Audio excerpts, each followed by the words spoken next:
2006 Subaru Impreza Sport Wagon 2.5 naturally aspirated. Now I'm making this video for the home mechanic. We have the dreaded P0026 intake valve control solenoid bank 1 diagnostic trouble code. I watched a lot of videos on this, and the only guy that gets right to the bottom of the problem right away is Chris from No Nonsense Know How.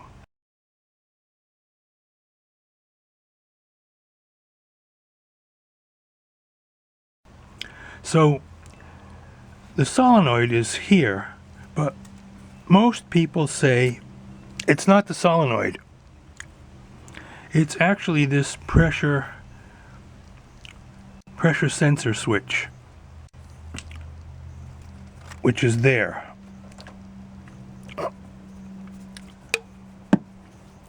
Right there. Now, in order to get to this, you got to take this hose out. This big hose goes from the air cleaner into here. You also have to drop this hose,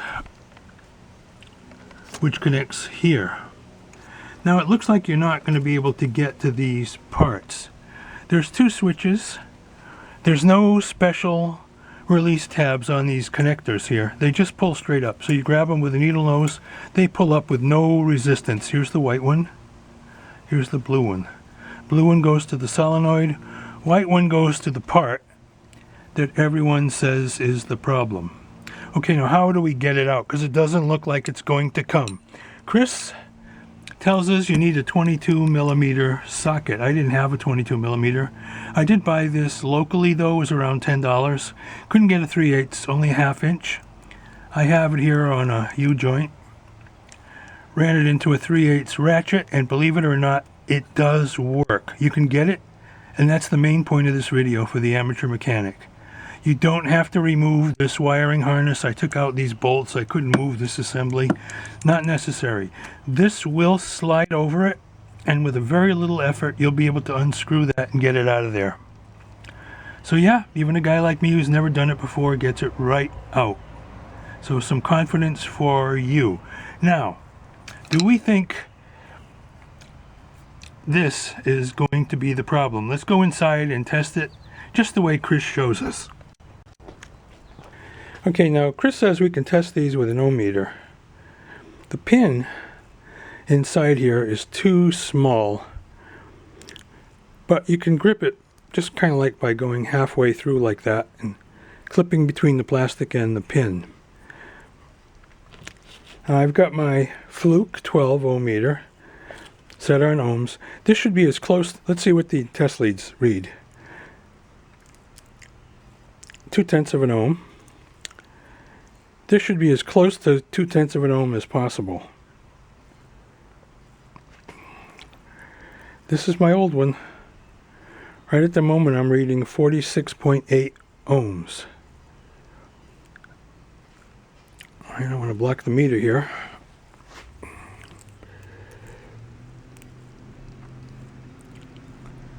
Alright, let's try the new one.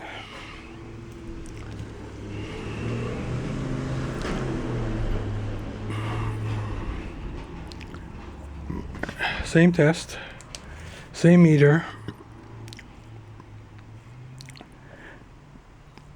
1.6 ohms.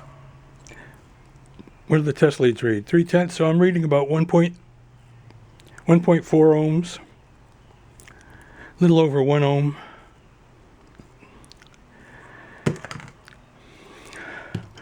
So definitely this does not read 0 ohms. Now, could it be corrosion on this pin? Well, I tried scratching that pin and sanding it to see if that was the case. It didn't make any difference. Let's see if I can get that back in the car, and we'll clear the code and see what happens. Well, believe it or not, that was 11 months ago. That was in May of 2025. It's now April of 2026, so worked out pretty well.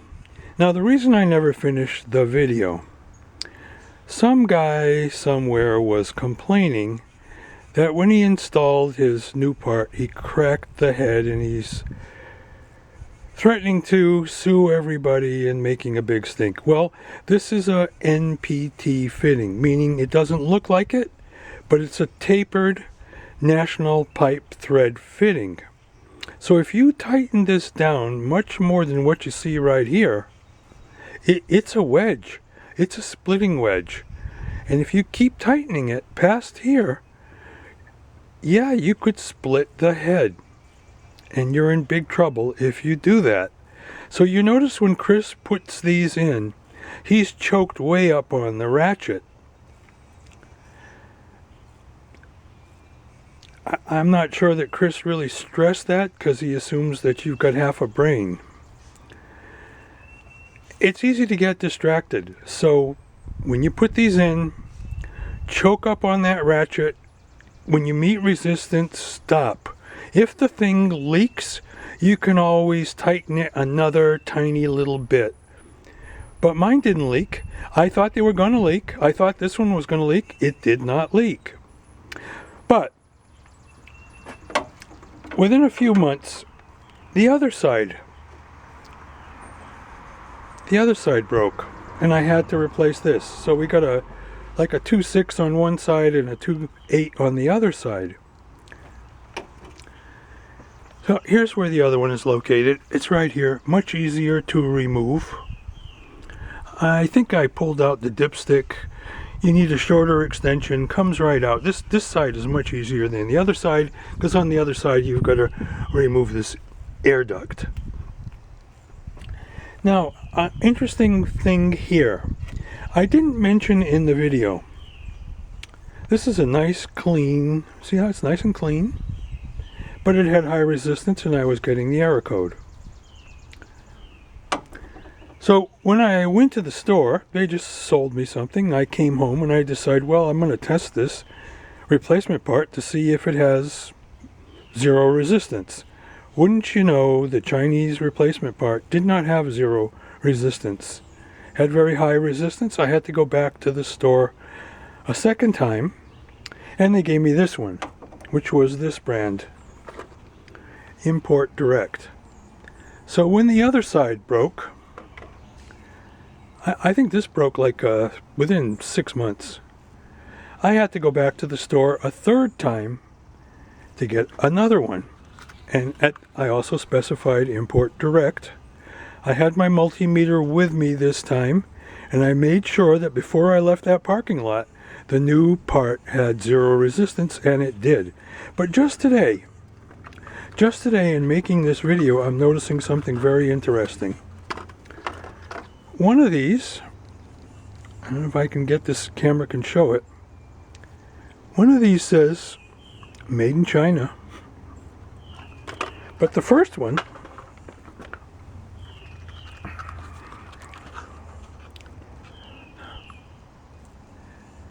Hecho en España, made in Spain. Isn't that interesting? And they have different import direct part numbers. But the important thing is, that one's been in there 11 months. This one's been in there maybe 5 or 6 months. They're both working fine. Neither one leaked oil, even though I barely tightened them. Did not want to split my head. Now here's another interesting thing. Here's the one from the driver's side. I don't know if the camera's picking it up, but it's really oily. And it's oily because it's leaking. It's leaking right here around this seal. And the actual resistance on this is 0 ohms. So this one has 0 ohms, and it failed because it's leaking from this seal. I guess oil was just pouring out of here. And that's what caused this one to fail. And the one on the passenger side that had failed earlier, it's nice and dry, but it went high resistance. So for what it's worth, there you go. Now, in hindsight, if I was doing this again, when I went to the parts store the very first time, now that I know what I know, I'd come home with 2 of these. I would have reduced 3 trips to the parts store to 1 trip. Makes no sense. They both failed on me. If I'm doing it again on another car, which is not likely, but you're watching this, so hopefully this is your car, we'd come back from the store with 2.